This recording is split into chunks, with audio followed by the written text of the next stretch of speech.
नमस्कार, आप देख रहे हैं द लोकमंच। आपके साथ मैं हूं निहारिका शाहदेव। शो दिव्य ज्योति में आप सबका बहुत बहुत स्वागत है। शो के पिछले एपिसोड में हमने आपको बताया कि भगवान राम का धरती पर जन्म लेने का पहला कारण क्या था।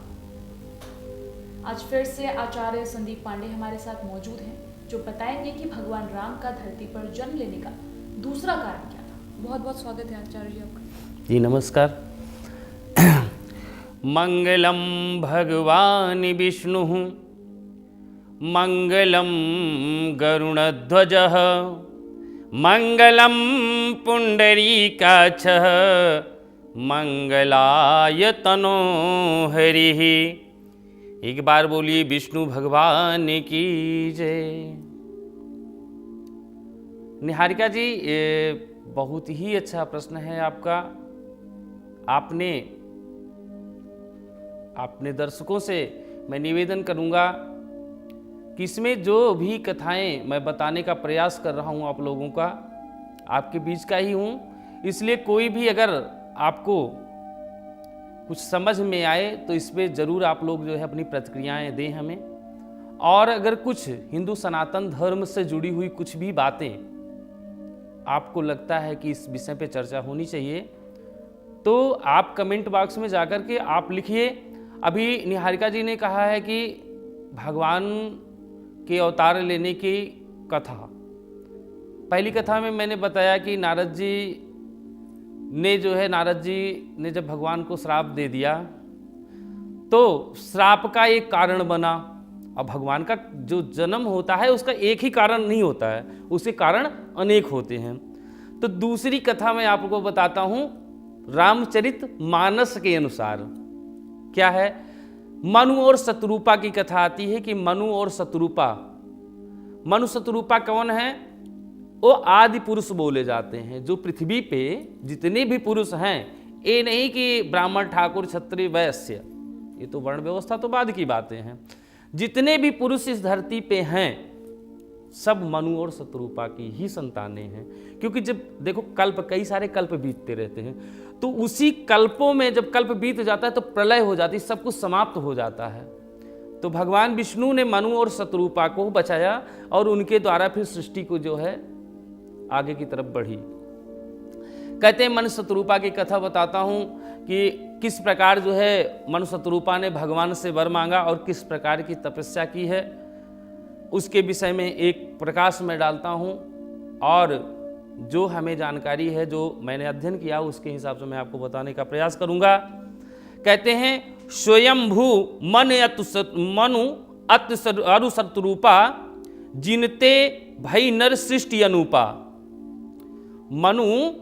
स्वयंभू मनु और शत्रुपा के द्वारा ही सृष्टि की उत्पत्ति हुई है। कहते हैं कि और बताते हैं कि मनु और शत्रुपा जिनके पुत्र उत्तानपाद हुए, ध्रुव को आपने सुना होगा।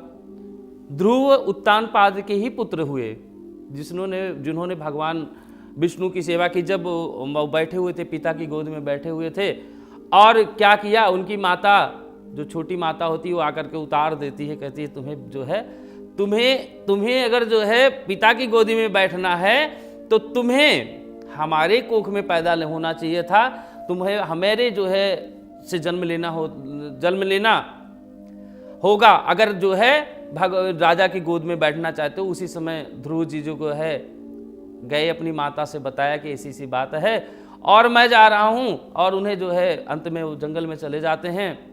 जंगल में जाते हैं और वहां पर जाकर के खूब जो है तपस्या की। नारद भगवान मिले और नारद भगवान ने जो है उनको सारा कुछ बताया, ज्ञान दिया। अंत में बताया कि घोर जंगल में चले जाइए। जाते हैं, वहाँ पर 12 अक्षर मंत्र का जाप करते हैं। अंत में भगवान विष्णु उनको दर्शन देते हैं और जो है उनको आशीर्वाद देते हैं कि जब तक इस धरती में रहोगे तब तक सभी सुखों का उपभोग करोगे।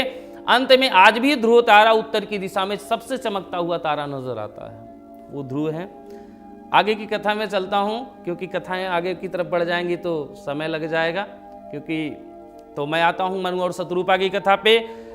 मैंने बताया ध्रुव के, उसके बाद बताते हैं कि मनु की ही पुत्री मनु महाराज की ही पुत्री देवहूति थी। देवहूति थी। और क्या हुआ, जो कर्दम जो उनकी शादी करदम, इसकी कथा है, कभी बताऊंगा, अगर आप जो है कभी किसी और घटना में बताएंगे। करदम ऋषि से इनकी शादी हुई, उसका कुछ कारण था, कथा है, लेकिन उससे फिर पता चला करदम ऋषि से जो है इनकी शादी हुई। और करदम ऋषि से ही महाराज, करदम ऋषि से ही कपिल मुनि का जो है, कपिल भगवान का जो है उद्भव होता है। और कपिल भगवान का जो है, बोलिए कपिल भगवान की। एक बार क्या हुआ, ये राजा जो है बहुत ही जो है, मतलब इनका पूरा विस्तृत जो है साम्राज्य फैला हुआ था, आराम से रहते थे, लेकिन इनका चौथापन आ गया महाराज, लेकिन विराग नहीं पैदा हुआ। मोह लगा रहा कि कितना कमा लूं, कितना रख लूं, मोह इनका लगा रहा। तो जब एक समय आ गया तो इनके मन में विचार आया कि क्यों ना जो है हम थोड़ा सा संन्यास, 4 आश्रम बताए गए हैं ना, कि तो गृहस्थ आश्रम, उसके बाद जो है वानप्रस्थ है, वानप्रस्थ के बाद जो है संन्यास आश्रम आता है। तो इन्होंने कहा कि ऐसा करते हैं कि हम संन्यास जो है धारण कर लेते हैं। दोनों पति पत्नी चले गए और जा करके सब वहाँ पर गए और पहले ऋषियों मुनियों से मिले। राजा तो थे ही, और राजा होने के कारण सब लोग जो है उनसे बड़े प्यार से मिले, उनको बैठाया। उसके बाद उन्होंने कहा, देखो मैं राजा बन के यहाँ नहीं आया हूँ जंगल में, मैं यहाँ तप करने के लिए आया हूँ, और तप करने की हमें जगह बताया। ऋषियों ने बता दिया और वो तप करने लगे। तप इन्होंने इतना घोर तप किया, मनु और शत्रुपा ने इतना घोर तप किया है कि क्या करते थे, करही आहार साके फल कंदा और सुमिरहि ब्रह्म सच्चिदानंदा, सुमिरहि ब्रह्म सच्चिदानंदा। मतलब किसका आहार कर रहे हैं, करही आहार साक फल कंदा, कंदमूल फल और साकों का आहार कर रहे हैं। व्रत किया, शरीर को देखो जिस तरह से ढालना चाहोगे उस तरह से ढल जाएगी, जिस तरह से ढालना चाहोगे उस तरह शरीर ढल जाएगी। क्या कर रहे हैं, आहार कम कर दिया, थोड़ा थोड़ा खा रहे हैं, साग फल, जहां मेवा मिष्ठान में घूमे हर समय रहते थे, राजा थे, लेकिन उन्होंने क्या किया, साग और फल कंद खा करके जो है जीवन यापन कर ले।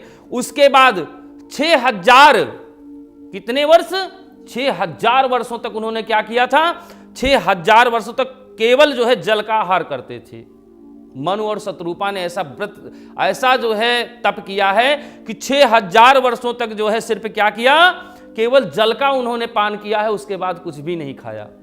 उसके बाद यही नहीं कि आगे की सुनिए, उसके बाद उन्होंने क्या किया, 7000 वर्षों तक उन्होंने जल को भी छोड़ दिया। 7000 वर्षों तक उन्होंने जल को भी छोड़ दिया, और जब जल को छोड़ दिया तो कैसे रह रहे हैं, सिर्फ हवा को, सिर्फ हवा उनके शरीर में जाती थी और सब कुछ उन्होंने छोड़ दिया। उसके बाद हवा की तो बात छोड़िए, हवा के बाद उन्होंने क्या किया, 10,000 वर्षों तक, 10,000 वर्षों तक समीर को भी छोड़ दिया। मतलब कि हवा का भी उन्होंने पान करना छोड़ दिया। इस प्रकार से जब कहते हैं यही बीते वर्ष खड सहस बारियाहार, संबत सप्त सहस्त्र पुनि रहे समीर आधार। इस प्रकार से इन्होंने तपस्या की।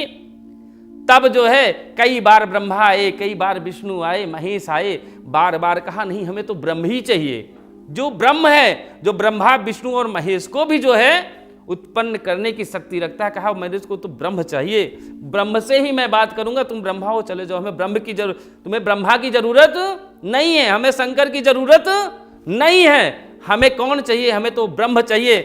अब हुआ ब्रह्म कह रहा है, जब ब्रह्म जी आए तो कह रहे हैं कि तो आकाशवाणी होती है। आकाशवाणी क्या होती है, कहते हैं मांगू मांगू वर भई नभ बानी, परम गंभीर कृपा मति सानी।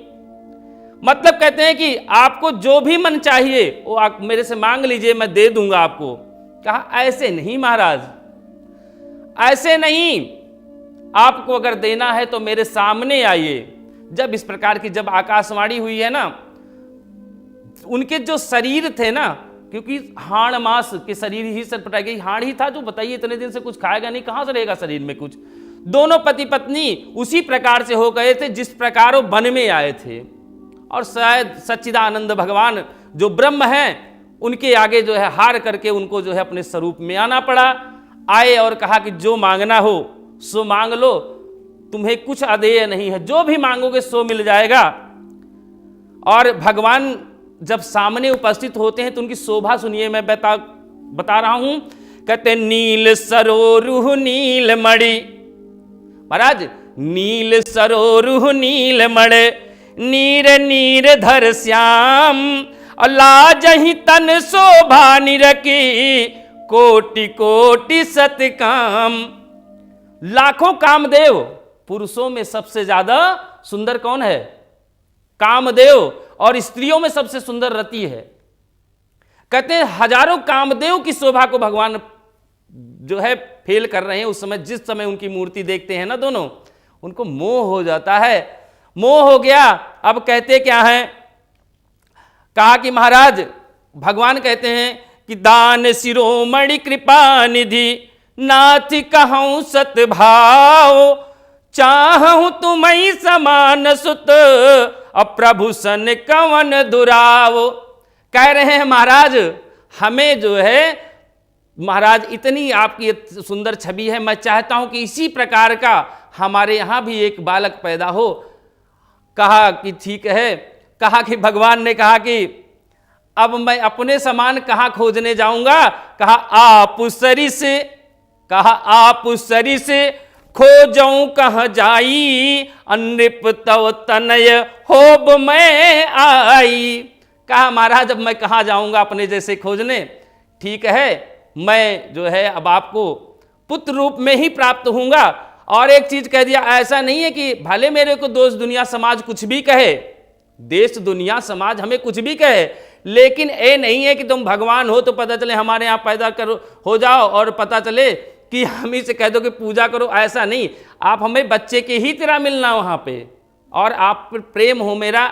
कहा कि ठीक है आप जैसे कहोगे। और भगवान ने कहा कि आप ऐसा करिए कि अभी जो है, क्योंकि इतने वर्ष बीत गए थे कि उन्होंने कहा कि ऐसा करिए कि इंद्र की राजधानी कहा अमरावती में जाकर के आप वहाँ पर निवास करिए। और वहाँ पर जाकर के निवास करते हैं। अंत में राजा दशरथ के यहाँ जो है, दशरथ और कौशल्या के यहाँ भगवान राम को फिर से जन्म लेना पड़ता है। दूसरी कथा मैंने आपको सुनाई। एक बार बोलिए श्री रामचंद्र भगवान की जय, बोलिए हनुमंत लाल की जय, बोलिए साचे दरबार की जय, बोलिए प्रयागराज महाराज की जय। तो आप सबने जाना कि भगवान राम का धरती पर जन्म लेने का दूसरा कारण क्या था। इसी तरीके से आचार्य जी आपको कई कारणों के बारे में बताएंगे कि भगवान राम ने धरती पर जन्म लेने का और क्या कारण रहा है। अगर आपको हमारा शो पसंद आ रहा है तो ज़्यादा से ज़्यादा शेयर करें, लाइक करें, कमेंट करके हमसे पूछें कि आपको और क्या कुछ जानना है। आचार्य जी आपको सारी जानकारियाँ बताएंगे। और अगर आपको हमारा शो पसंद आ रहा है तो चैनल सब्सक्राइब